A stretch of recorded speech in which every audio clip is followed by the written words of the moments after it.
Political Capital is brought to you by Uber Canada. Learn how Uber and Mad Canada are reducing impaired driving at uber.com/home soon. CHEK Podcasts.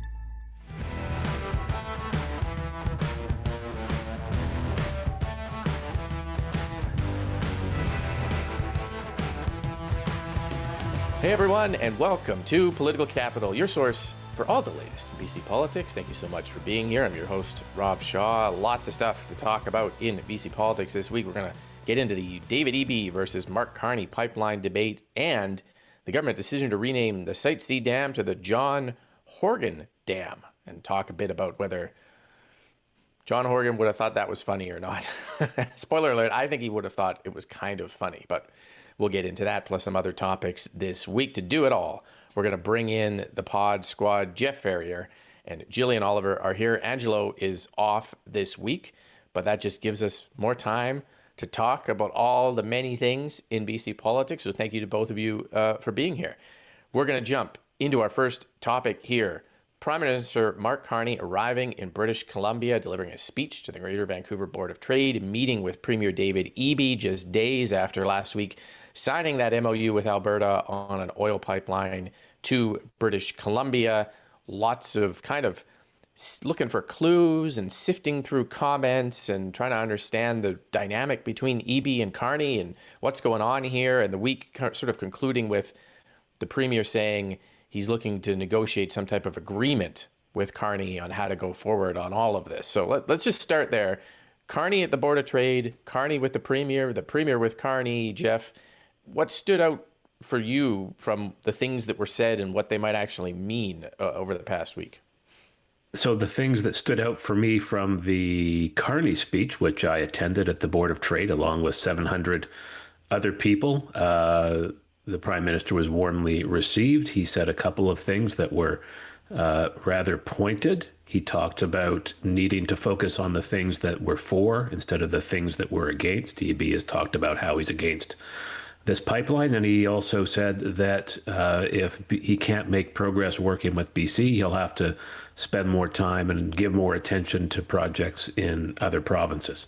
So that was kind of throwing down the gauntlet. I think, though, that on the pipeline, BC is fighting smart. I think instead of the all tools in the toolkit legal strategy that lost last time, Eby's talking tough. He's got Ottawa's notice. He's got Ottawa at the table, and now has a table where he can work with Ottawa on real BC projects with private proponents, money and customers like LNG and mining. And we'll come back to whatever this agreement might be. And you're right, maybe it's about the other projects and not even about the pipeline. But certainly those comments that you made stood out to me as well, that Carney and then Eby, Jillian, in his joint media availability with the Prime Minister saying something like, I believe Mark Carney's a friend of British Columbia, but friends tell friends tough truths. And our tough truth is we don't want the tanker ban lifted on the coast. And so I thought that was kind of a little bit of a little pointed remark too, but what did you make of all of this flying around this week? Yeah, it's sort of interesting. I think up until recently, we've seen the Prime Minister really have this sort of like long honeymoon at the beginning of a new Prime Minister's tenure, and including his relationships with the premiers. Everybody's, getting along, they're making promises, they're acting like friends outwardly. And now we're sort of starting to see some fractures. I thought it was interesting to see Eby come out so hard earlier in the week prior to the Prime Minister's visit, calling out Premier Smith for using separatism as a cudgel to get what she wants, because that quickly became the biggest news story of the week after the talk of the pipeline. I think that's smart for his base. I think that people really want unity and something to rally around right now. And I think that sort of helps shore up his position while also keeping his base, who doesn't want to see another oil pipeline built, happy. It was interesting. I think you were starting to see some cracks in the Prime Minister a little bit. The comment about spending time in other parts of the country if BC is obstructionist with the pipeline is odd, considering we have so many projects that they've already agreed to work with the province on. I think if the goal right now is to get those projects moving forward, we need to be creating like the maximum amount of certainty for private investors. And that's a very strange thing to say in a room full of private sector folks. So I think kind of crack showing at the federal level a little bit as the prime minister kind of gets out of his honeymoon phase. And, still so many questions about where things go from here. Is this pipeline still about politics and posturing and appeasing Alberta and, tamping down separatism, or is it real? We still don't know even after all of this. Mm-hmm. Yeah. David Eby continues to kind of suggest that separatism is, and appeasing the separatists is a driving force behind what the prime minister is doing, Jeff. But you've listened to his whole speech. He has a very sort of broad economic vision for the country about natural resources. In many ways, it's very similar to a David Eby speech. Let's get our mines going. Let's get our ports going. LNG, take advantage of Canada's resources. Everything we have is right here. And yet then it hits the oil pipeline issue and the sort of friction begins. But there is a lot of overlap theoretically between the two there. There is. I think the difference between what EB has been saying about moving forward BC projects and what the Prime Minister has said is that the master negotiator, federal Prime Minister, had just signed a deal with Alberta aimed at tamping down separatism, trying to bring them back into the Team Canada. And days later, there's a speech on TV with Danielle Smith saying we're going to have a referendum on whether to have another referendum on separatism, Alberta's place in Canada. And in that respect, I think Eby's comments on don't reward Alberta's bad behavior were prescient. I think there's been a wave of anger directed at Alberta as a result of what the premier there has done around this referendum. And Eby's coming up looking like a voice of righteous anger against attempts to break up Canada, which is not a bad place for him to be. Mm-hmm. What do you think, and Jeff, I'll just stay with you for this one just briefly, what do you think an agreement should be between David Eby and Mark Carney? I'm not even entirely sure. You get a number of questions about, like, what are you negotiating? Are you negotiating terms on the pipeline? And David Eby said, no, I'm not. It's not my job to negotiate Alberta's project, which is, I guess we could debate whether BC should be trying to put terms down on this thing. If that's not happening, what exactly do you think they're actually negotiating here?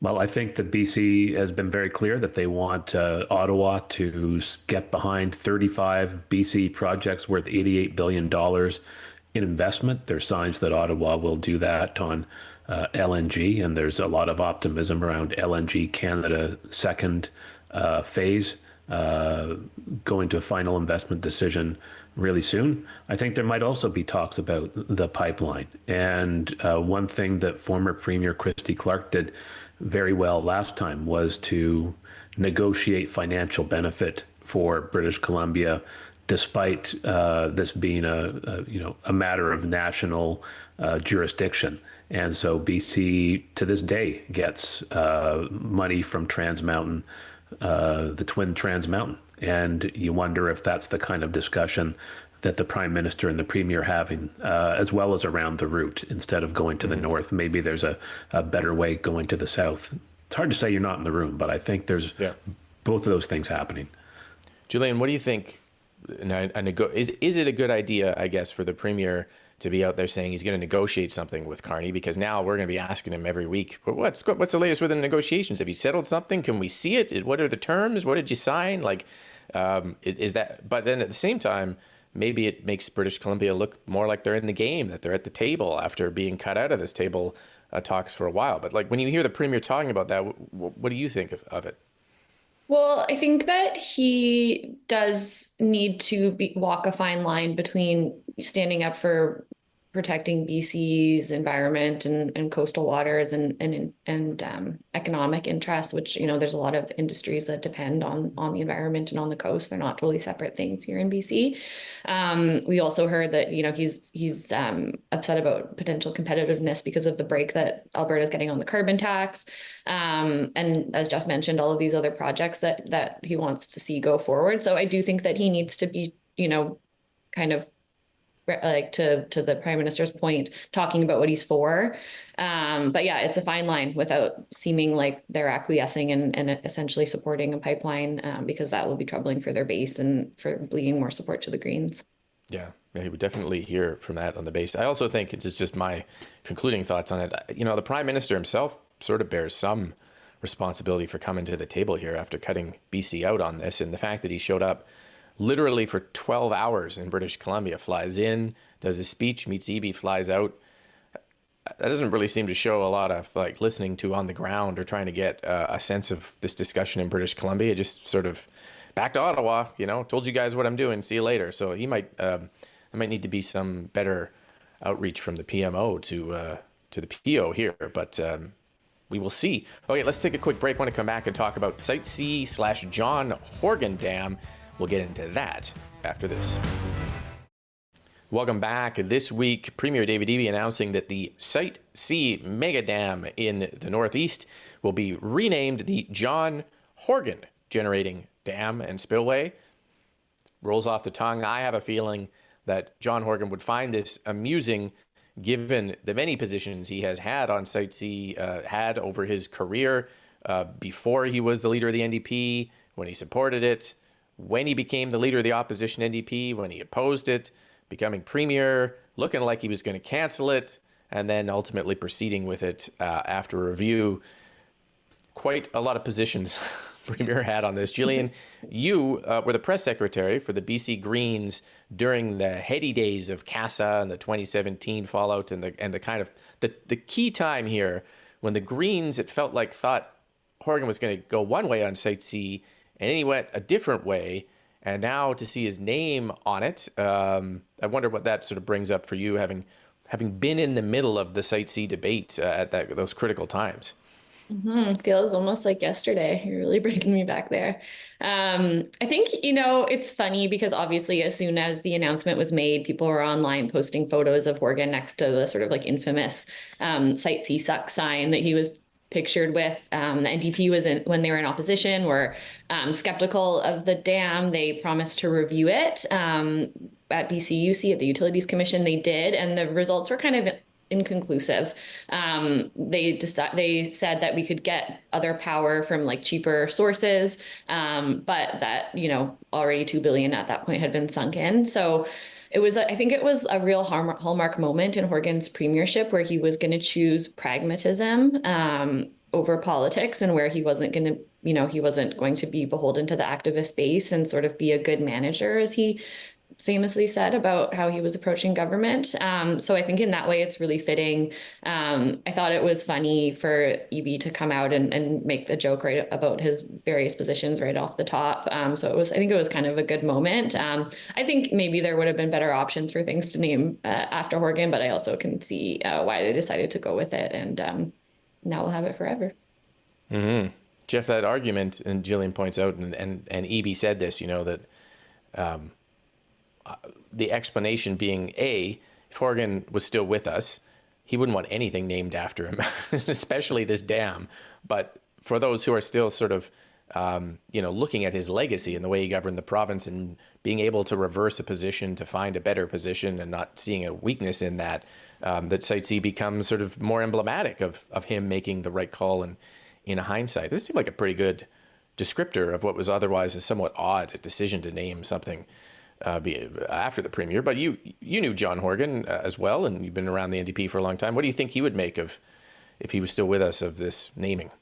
I think he would probably be a bit embarrassed by the province naming something as big and consequential as a dam after him. What I know of him is that his focus was always on others, making the lives better of other people. And he was never in it to have monuments made of him. He was in it to have, if he wanted a legacy, it would be the difference he had made in the lives of people. So, I think he'd be a little sheepish about all of this. But I think in the grand scheme of things, I think it's appropriate to memorialize one of BC's best and most popular premiers with a dam like this. We have dams named after Socreds all over the place, so I don't see why not a dam. And I've heard the argument about, well, why don't we name this after Christy Clark or Gordon Campbell, folks who were really pushing behind it. And I think the reason for that is simply you don't memorialize the living.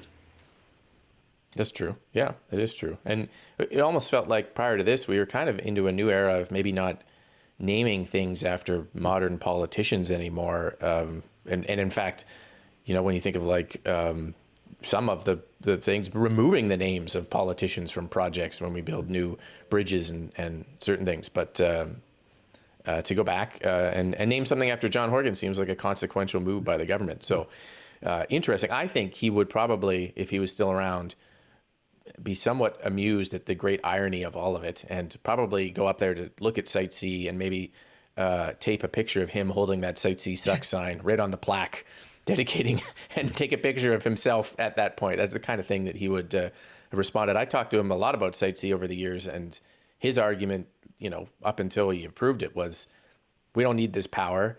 We can get the power cheaper. This thing is not necessary and too expensive, and it's a boondoggle. But it turns out in retrospect that none of those things were true. And in fact, we're going to take a break here and come up with our next subject, which is BC's power needs. We need all the power and more. We need Site C. We need all the alphabets of the sites out there to generate more power for BC. We're going to get into that coming up after this. Welcome back. Continuing our conversation about energy and Site C and the John Horgan Dam, we're going to talk a bit about the government's announcement this week for what it calls Power Smart 2.0. And the argument being here that whether it's a dam or a wind farm or geothermal or solar, the cheapest power available to British Columbia is the power it does not use, according to Energy Minister Adrian Dix. And so this program offers things like free smart thermostats and rebates if you move your electricity usage around to different off-peak times to try and address the rising electricity demands in the province. Jeff, to pick up on the Site C discussion, we need more power. We need more site whatevers, but the government making this announcement first to try and address the needs. What did you think of that? I think it's good policy. I think energy efficiency and conservation are the fastest, most effective ways to manage your electricity demand needs in the province. I think for people, lower electricity costs matter for people who are already struggling with high energy bills. Less on electricity, more on fuel, but still. I'm a big fan of smart thermostats. Can't wait to get my smart thermostat to help with the baseboard heating costs that I have at my place. And if I could go down a policy rabbit hole here, because I'm a fan of electricity politics, Hydrozilla being an example. Anyways, public power systems like ours can focus on these sorts of things because the job is to serve the public interest, not maximize profits by selling more electricity. So if you have folks going the private power route, where the, as has been mentioned in some recent leadership races, the importance of privatization and doing things as a business, not as a government, the goal there is to build as much power and sell as much power, and having a public system means we can make better decisions in the public interest, reduce costs for people, reduce energy usage, forego the need for expensive infrastructure, and I think that's a good thing. Jillian, I think there's probably widespread support for the idea of conserving power, as long as it's not inconvenient.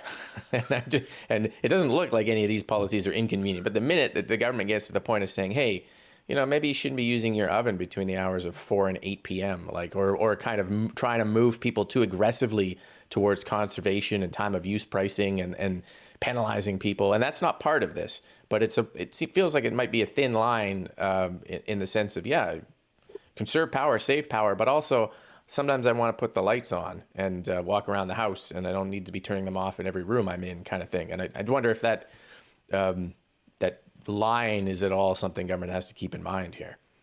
Yeah, I think that them coming out with this, it's an admission that we need to conserve energy and be strategic about how we allocate it.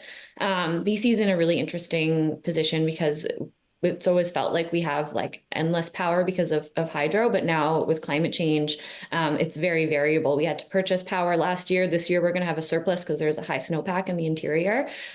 So, there's a lot more uncertainty around our electricity supply than in the past. I think the biggest potential controversy, and the premier got asked about this, is fairness. And is industry getting special treatment? They do get breaks on their hydro bills compared to regular consumers. Is the electrification of fossil fuel projects and LNG projects in the north the best use of our limited power when people are being asked to conserve energy? And I think as our hydropower gets less predictable and we continue to have deficits when we've got low snowpacks, I think those questions are going to continue to mount, especially if we go to phase 2 LNG, because the power that they're going to be using is just astronomical, not to mention also water, which we will also be asked to conserve because of the droughts. Mm-hmm. And if we were to have many more AI data centers, like the TELUS one that was just announced, which the government does have a policy on limiting those, but they take up just an astronomical amount of energy. But I think that TELUS one in the news release, they said, and I do some work with TELUS, so take this for what it's worth. It's they say it's the most sustainable one because it uses recycled water and takes advantage of infrastructure downtown that already exists. So it's not the kind of energy hog that you see some from other data centers. Yeah. Lots of demands for power in BC, and as Jillian pointed out, having to balance that is going to be the path forward for government. Okay. Thank you to the panel for being here. Thank you for watching. Make sure you subscribe to the audio version of the podcast for our political plays of the week, as well as the daily version of Political Capital. We'll see you next week with all the latest here on the show. Take care. Political Capital is brought to you by Uber Canada. Learn how Uber and Mad Canada are reducing impaired driving at uber.com/homesoon.